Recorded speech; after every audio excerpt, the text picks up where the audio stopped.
Magic of kindness. Village surrounded by lush green forests during a sunny day. Showbirds flying, children playing, and villagers walking through cobblestone streets. A cozy cottage with smoke rising.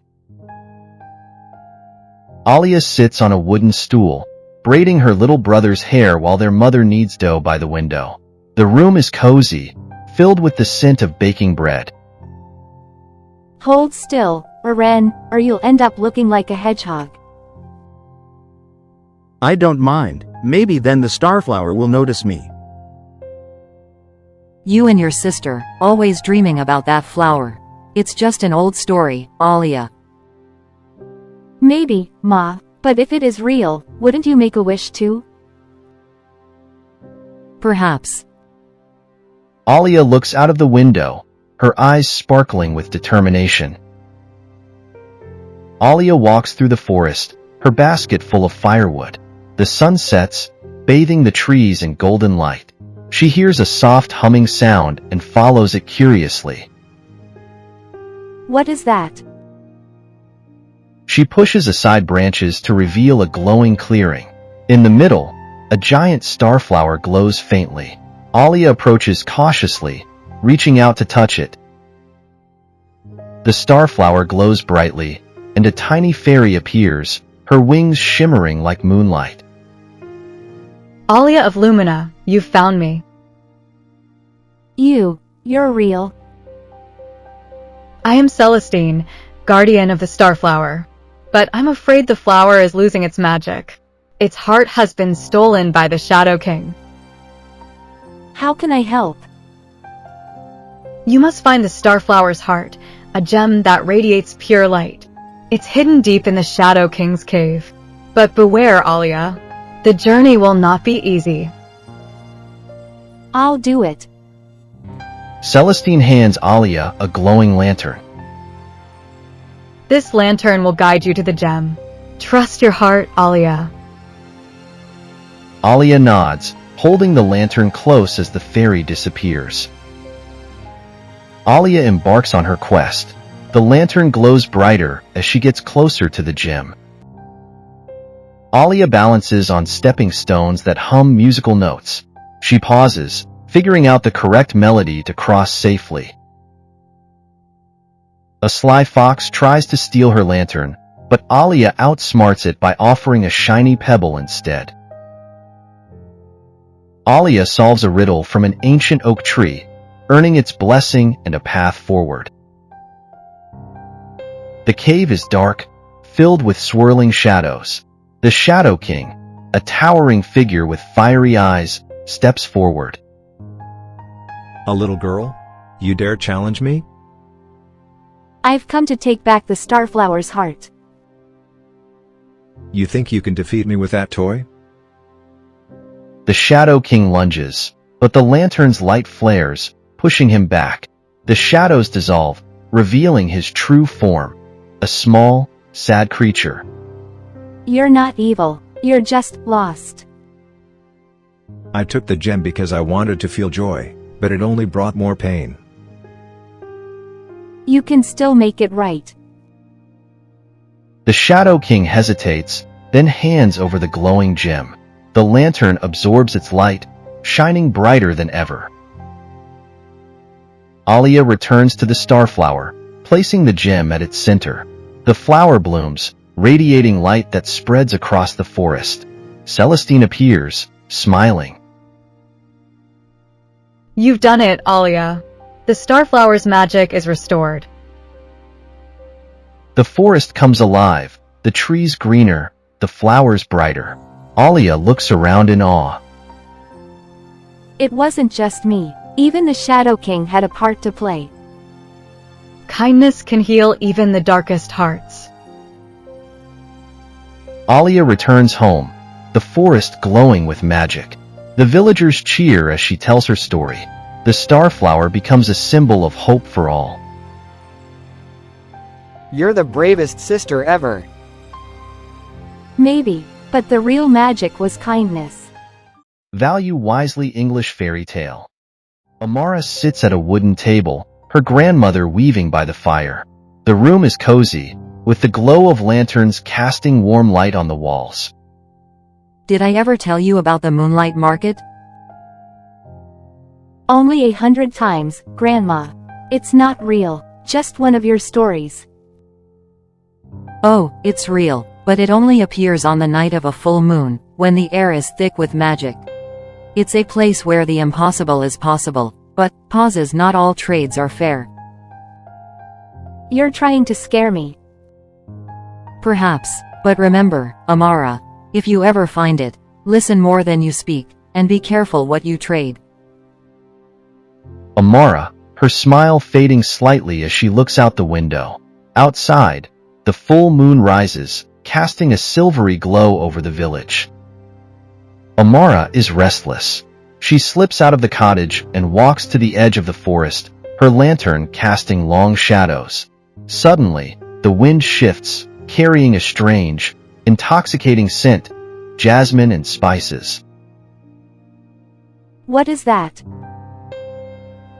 As she steps into the forest, the air shimmers, and the world around her changes. The forest opens into a bustling, glowing market filled with fantastical stalls, magical creatures, and floating lanterns.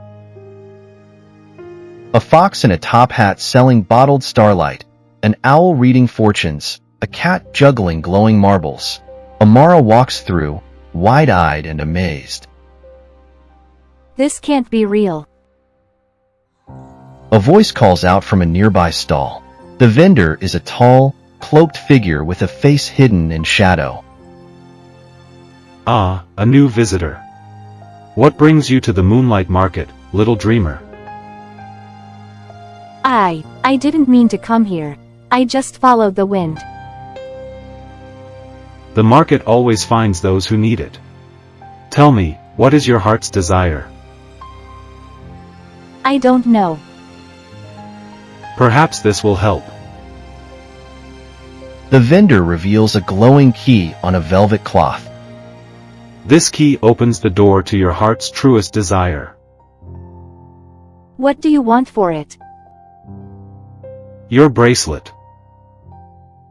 Amara looks down at her wrist. The bracelet is a simple thing, a piece of twine with a small stone charm, but it was her mother's last gift before she passed away. It's not worth much. Oh, but it is. Everything here has value, if you know where to look. Amara hesitates but eventually slips off the bracelet and hands it over. The vendor places the key in her palm. It glows softly. Good luck, little dreamer. The key leads Amara to a door standing alone in the market, framed by moonlight. She unlocks it and steps through, finding herself in a beautiful meadow filled with golden flowers and a soft, glowing light. In the meadow, Amara sees her mother standing beneath a golden tree, smiling. Mom? Amara, my darling. Amara runs to her mother, and they embrace. They laugh and talk, sharing moments they never had. Time seems to stand still. You can't stay, my love. This place is a gift, but it's not real. I don't want to leave. You must live, Amara. Live a full life. That's the greatest gift you can give me.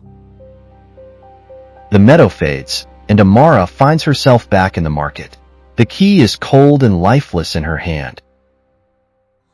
Amara feels lighter but notices something troubling. Her memories of her mother are fading. She can't remember her mother's laugh or the sound of her voice. No, no, no. She races back to the cloaked vendor's stall. What did you do to me? My memories, they're disappearing. You traded your bracelet. It held your strongest memories of her. You didn't tell me that. Not all bargains are fair, little dreamer. Determined to reclaim her memories, Amara seeks help from other vendors. She finds a wise old woman selling enchanted mirrors. The mirror reveals the truth. Use it wisely, child. Amara trades her sketchbook for the mirror and returns to the cloaked vendor. I have something you might like, a mirror that shows hidden truths. Show me. Amara holds up the mirror. It reveals the vendor's true form, a shadowy figure, weak and frail, feeding on stolen emotions. Give me back my bracelet, or I'll show the entire market who you really are. The vendor snarls but returns the bracelet. As soon as Amara puts it on, her memories return in a rush. As the first light of dawn touches the sky, the moonlight market begins to fade. Amara stands at the forest's edge, watching it disappear. She looks down at her bracelet and smiles. Thank you, Mom. She turns and walks back to the village, the lessons of the market etched forever in her heart. Winning any situation.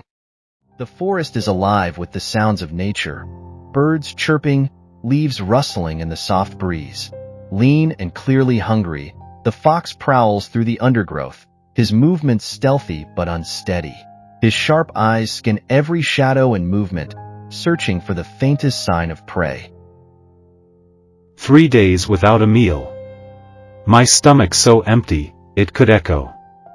If I don't find something soon, I'll have to eat leaves like a deer. He pauses, lifting his head to sniff the air. His nose twitches. There's something faint but promising.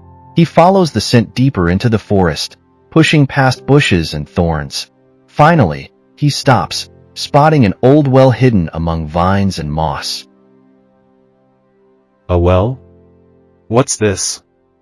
Could there be water? Or maybe.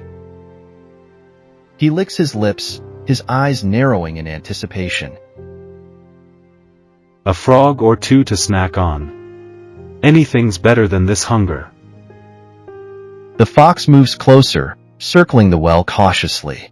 It's old, with moss-covered stones and vines hanging from the edges. Curiosity gets the better of him. He stands on his hind legs and peers inside. The well is deep, with shimmering water far below. Looks promising. Maybe I'll... His paw slips on the mossy edge, and his eyes widen in panic. With a loud yelp, the fox tumbles forward, falling headfirst into the well. The sound of splashing water echoes as he hits the bottom. Great. Just great.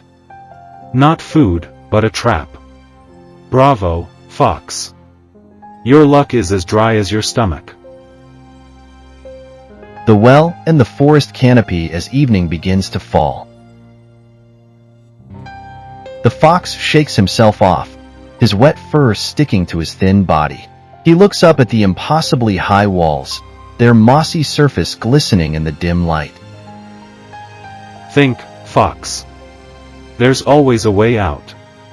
You're too clever to rot down here. He paces, then attempts to climb the wall. His claws scrape against the slippery moss, but each time he makes progress, he slides back into the shallow water with a splash. Finally, exhausted, he collapses onto a small rock jutting from the wall. No use. Unless wings sprout from my back, I'm stuck. But, there's always a way. There has to be. A goat peers down, lazily munching on leaves. His silhouette is outlined by the fading twilight. Hello? Is someone down there? The fox's ears perk up. His eyes gleam with sudden hope, and he sits up straight, switching to a cheerful tone. Oh, dear friend. How lucky you've come. I've just found the most magical well in the forest. Magical? What do you mean? The water here. Sweeter than honey, cooler than a mountain breeze. I was just about to take another sip. But there's plenty for two. The goat stops chewing, his ears perking up. He licks his lips, his curiosity growing. Really? Sweeter than honey, you say? Would I lie to you? Come down, my friend. We'll share this hidden treasure together. Driven by thirst and greed, the goat doesn't hesitate. He leaps into the well, landing with a splash beside the fox. The water ripples around them. I don't see any honey. Just cold water. Oh, it's definitely there. But first, let's talk about getting out of here. The forest grows darker. The moon begins to rise, casting a faint glow into the well. The goat, standing in the shallow water, starts pacing nervously. Wait, getting out? You didn't think about that before inviting me in? Relax, my friend. I have a brilliant plan. The goat stops pacing, his ears twitching as he listens intently. What plan? You'll stand on your hind legs and brace yourself against the wall. I'll climb up your back, and once I'm out, I'll pull you up. Simple, isn't it? The goat hesitates but sees no other option. He nods.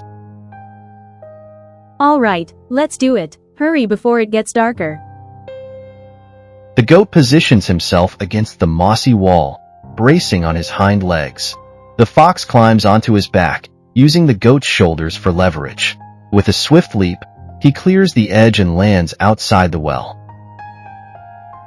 The fox stands at the edge of the well, brushing off his fur. His eyes gleam with triumph as he looks down at the goat. Now, pull me up. The fox smirks, leaning casually against the well's edge. Oh, dear goat. You really should have thought about how to get out before jumping in. But don't worry, stay patient. Someone else might pass by, eventually. The goat's expression changes to anger and realization. Fox, come back, you tricked me. The fox's laughter echoes through the forest as he struts away, disappearing into the shadows. The forest is bathed in soft golden light. Birds chirp as the camera follows the fox trotting confidently down a sunlit path. His fur is sleek, his movements energetic. He pauses, glancing back at the distant well, a sly smile on his face. In every situation, it's not strength or luck that wins, it's wit. Always think ahead, my friend. With a flick of his tail, the fox disappears into the forest, leaving. Winning isn't about being the strongest. It's about staying clever, thinking ahead, and using your wit, even in the trickiest situations. True magic. A quiet village nestled between lush green hills and the edge of a vast, mysterious forest. The village square, where villagers go about their day, but their conversations are tinged with a sense of reverence and fear. A group of children sit in a circle near the well, listening to an old man share a story. The whispering woods, they say, are alive. The trees whisper secrets, the wind carries songs, and if you listen closely, you might even hear the voices of the magical creatures who live within. Have you ever been inside, Grandpa? No one dares to go too far, child. The woods are not for the faint of heart. Only those with courage and a pure soul may find the magic. The children shiver with excitement and fear. Arya, a curious and adventurous girl of about 12, eavesdropping while carrying a basket of fruit. She pauses, intrigued by the story. Arya walks briskly back to her home, a modest cottage on the edge of the village.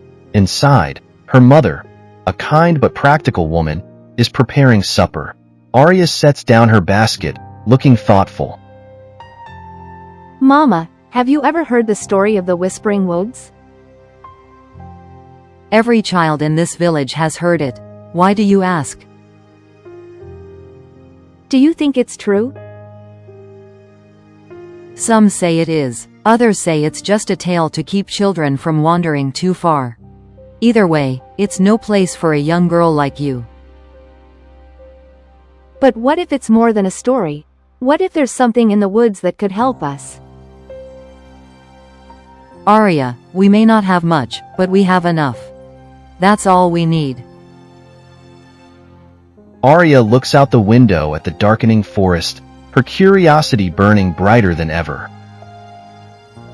Arya, unable to resist her curiosity, grabs a small lantern and sneaks out of the house. The village is quiet, and the forest looms dark and foreboding. She hesitates at the edge, gripping her lantern tightly. Pure of heart. That's all it takes. She steps into the woods. The trees seem to close in around her, and the whispers begin. Soft at first, then growing louder, like a haunting melody. Shadows dance in the lantern's light. Who comes into our woods? Arya freezes, heart pounding. She looks around but sees no one. It's me, Arya. I want to know if the magic is real.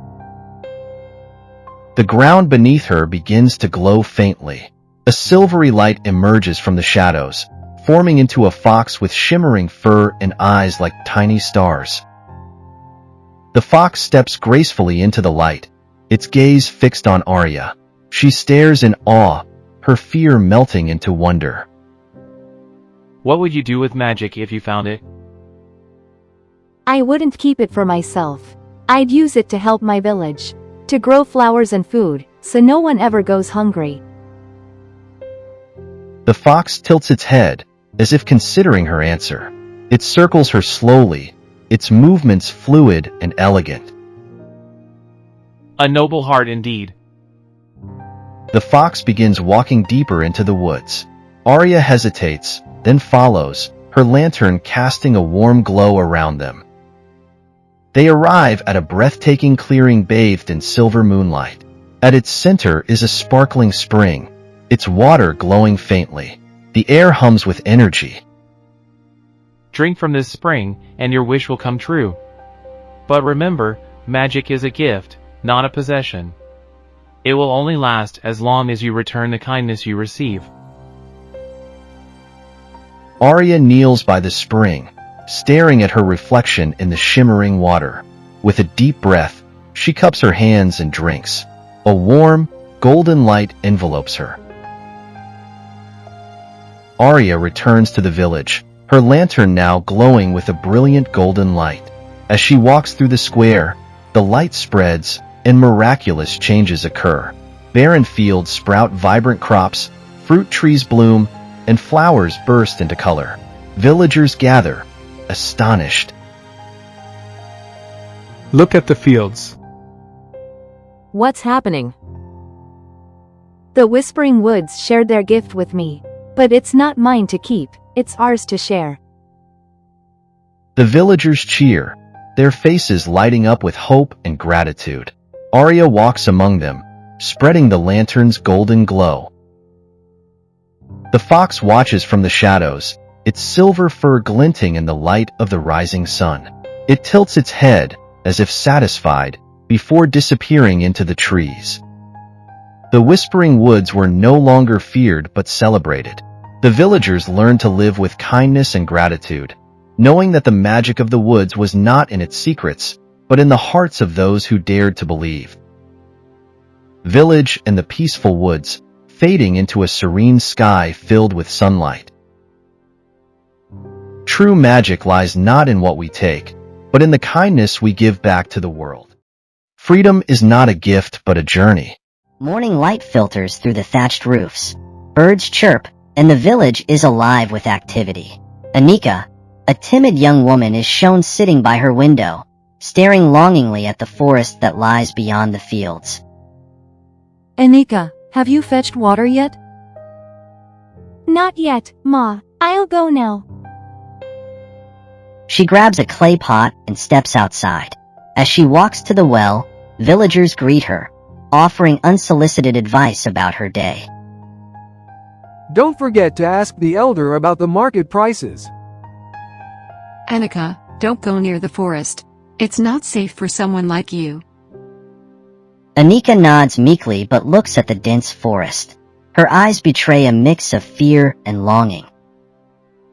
That evening, as the sun sets, Anika finds a mysterious letter slipped under her door. She opens it under the flickering light of an oil lamp. True freedom lies in discovering your own strength. Follow the forest trail to uncover your path. She looks around, puzzled, but a spark of curiosity flickers in her eyes. My own strength. She hesitates, then begins packing a small bag, a water flask, a knife, and a loaf of bread.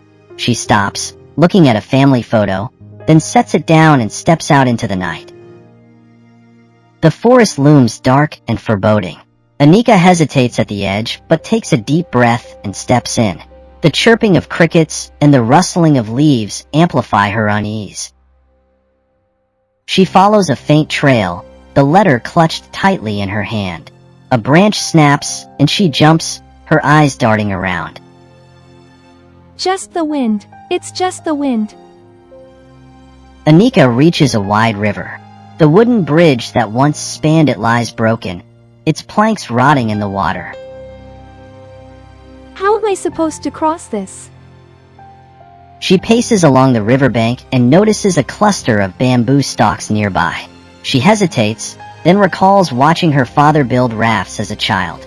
She starts gathering the stalks. Anika tying bamboo with vines, struggling with knots, testing the raft in shallow water.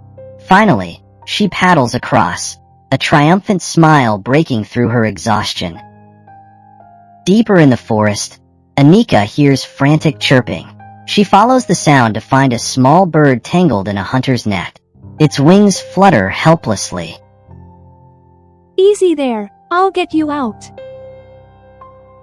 She carefully untangles the bird, which flaps its wings and perches on her finger for a moment before flying off.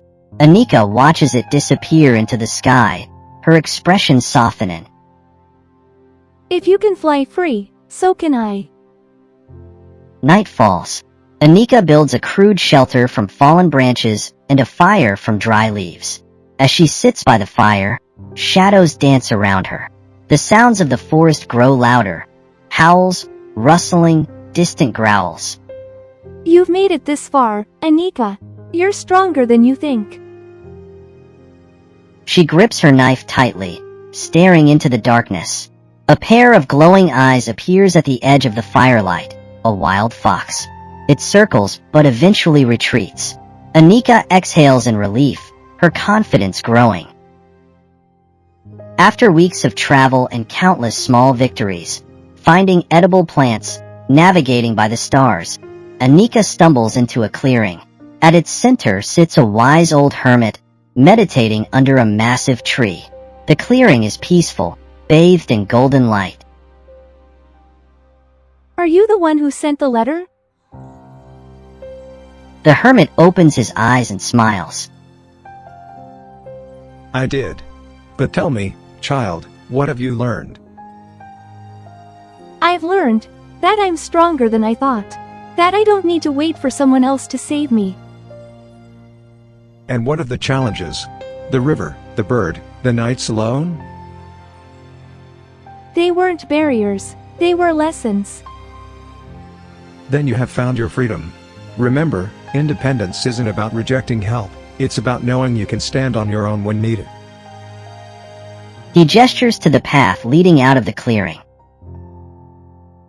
The way back is yours to take. And remember, your journey has only begun. Anika returns to the village transformed. Her posture is straighter, her gaze confident. Villagers notice the change. Anika, can you help me decide? You can figure it out. I believe in you. She begins teaching others the skills she learned, inspiring them to embark on their own journeys. Anika, now a symbol of self-dependence, leads a group of villagers into the forest trail. Freedom is not a gift but a journey, and it begins with believing in yourself. Your happiness. A small, quaint town surrounded by lush green hills and a river winding through it. Children are playing in the streets, shopkeepers are busy, and the chatter of happy families fills the air. This town is like any other, a place where life unfolds with its joys and sorrows. But among the laughter, there was a boy who seemed untouched by happiness. A young boy, Rafi, sitting on a stone bench near the schoolyard. His head is low, and his expression is somber as he watches other kids laughing and playing. Rafi is walking home from school, dragging his torn bag behind him. His worn-out shoes scrape the ground. He mutters to himself, "Why do things always go wrong for me? The race, my shoes, and now everyone laughs at me." Rafi losing a race earlier that day. His classmates laugh, pointing at his stumbling, exhausted figure. Rafi enters his modest house. His mother, a tired but kind woman, is mending an old shirt. She looks up as he enters. How was school, Rafi? Terrible, as always. I lost the race, my shoe broke, and I don't want to talk about it. He throws his bag onto a chair and storms into his small, cluttered room. Inside, he flops onto the bed, staring at the ceiling, his face showing his frustration and sadness. Late evening, a knock at the door breaks the quiet. Rafi's mother opens it to reveal a bent old man in a patched coat. His eyes twinkle with mischief, and he carries a strange wooden box. Good evening, ma'am. Is this the home of young Rafi? Rafi peeks from his room, curious but hesitant. Yes, but who are you? Just a traveler with a gift for someone special. The old man holds out the intricately carved box to Rafi. The boy approaches cautiously. This is no ordinary box. It holds a secret, but only for those who dare to smile in life's hardest moments. A magical box? Indeed. But it will only work if you follow one rule: face your toughest times with a smile. The old man hands the box to Rafi, then turns and walks away into the dark night, humming a tune. Rafi holding the box, his expression a mix of doubt and intrigue. The next day, Rafi is solving a math problem on the blackboard. Nervously, he writes something wrong, creating a ridiculous equation. The whole class bursts into laughter. Rafi freezes, his face burning with embarrassment. Then, he remembers the old man's words. He forces a small smile. Well, I guess I just discovered a new math monster. The class laughs even louder, but this time it feels lighter, less mocking.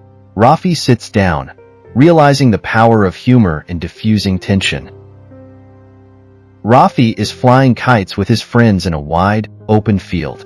A gust of wind tears his kite apart, leaving it in tatters. The other kids laugh and tease him. Looks like your kite is as unlucky as you, Rafi. Rafi feels tears welling up but takes a deep breath and smiles. At least I learned how not to make a kite. The kids are surprised by his response. One of them offers him their kite to share. Rafi smiles genuinely for the first time. Rafi returns home to find his mother in tears. The landlord is threatening to evict them if they don't pay rent soon.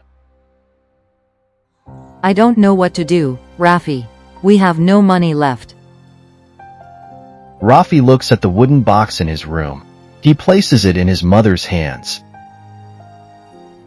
Mom, let's smile through this. We'll figure it out together.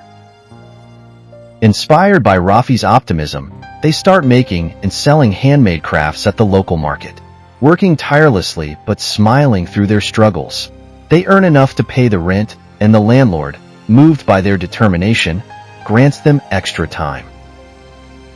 After a week of challenges, Rafi decides it's time to open the box.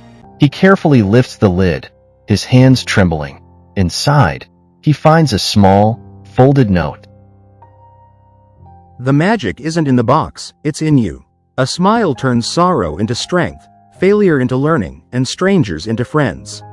Keep smiling, and the world will smile with you. Rafi stares at the note, tears welling up. The camera pans to his mother, who stands in the doorway, smiling at him. Rafi's smiling through various situations, helping a friend with a problem, comforting his mother, and even laughing at himself when things go wrong. His positive energy begins to influence others in the town. One evening, Rafi is walking through the marketplace when he sees the old man sitting under a tree, watching him with a satisfied smile. You knew this would happen, didn't you? I only reminded you of something you already had, the power to smile through life's storms. Thank you. You've changed my life.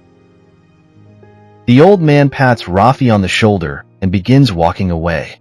Rafi watches as he disappears into the distance, humming the same tune as before.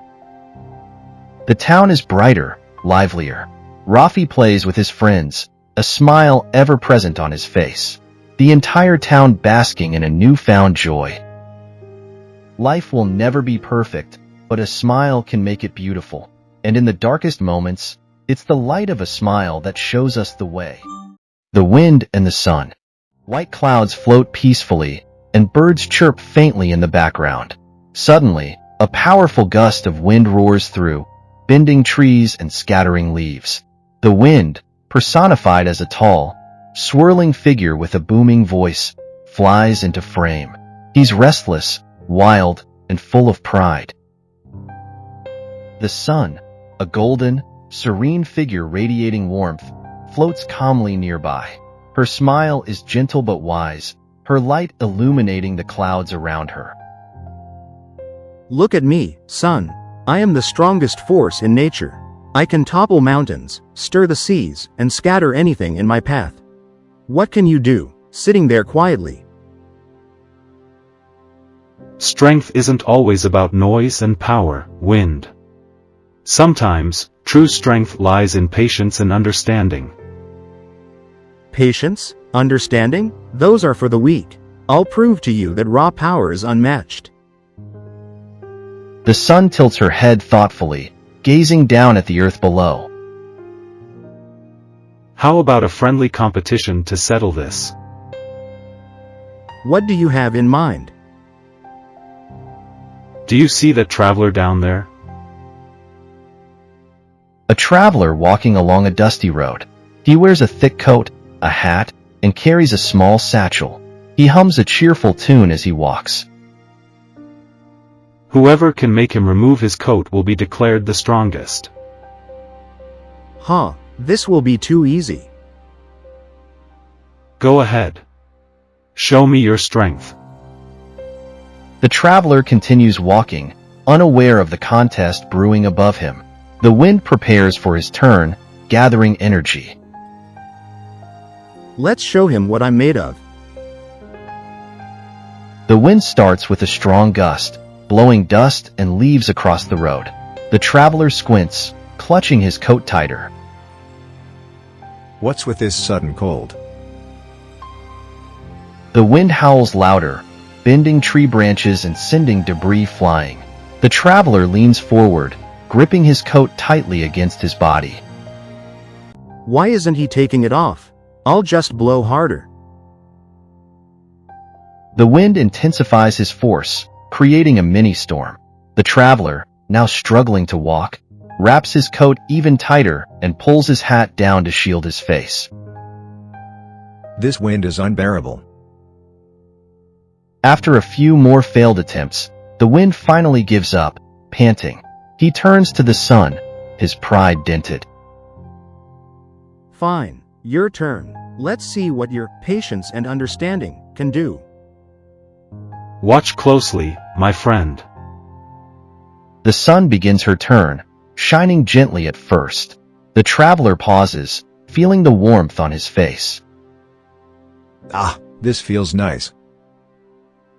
The sun increases her brightness slightly, making the air around the traveler warm and pleasant. He smiles, loosening the buttons on his coat. See? Sometimes, comfort can achieve what force cannot. The traveler continues walking, eventually removing his coat and slinging it over his shoulder. He takes off his hat, enjoying the sunshine. What a beautiful day. The wind watches in disbelief as the traveler walks away, completely at ease. I don't understand. How did you do it? Sometimes, wind, force only makes people hold on tighter. But kindness, warmth, and understanding can inspire them to let go. You've taught me something valuable today, son. Strength isn't just about power. Exactly. True strength lies in knowing when to use force and when to use compassion. The traveler reaches a shady tree and sits down to rest, still smiling. The sun begins to set, painting the sky in hues of orange and pink. The wind blows gently now, rustling the leaves in a peaceful rhythm. What a strange day. First the wind tried to blow me away, and then the sun made me feel at home. The sun and wind side by side in the sky, now silent but at peace. Gentleness and understanding often succeed where force fails.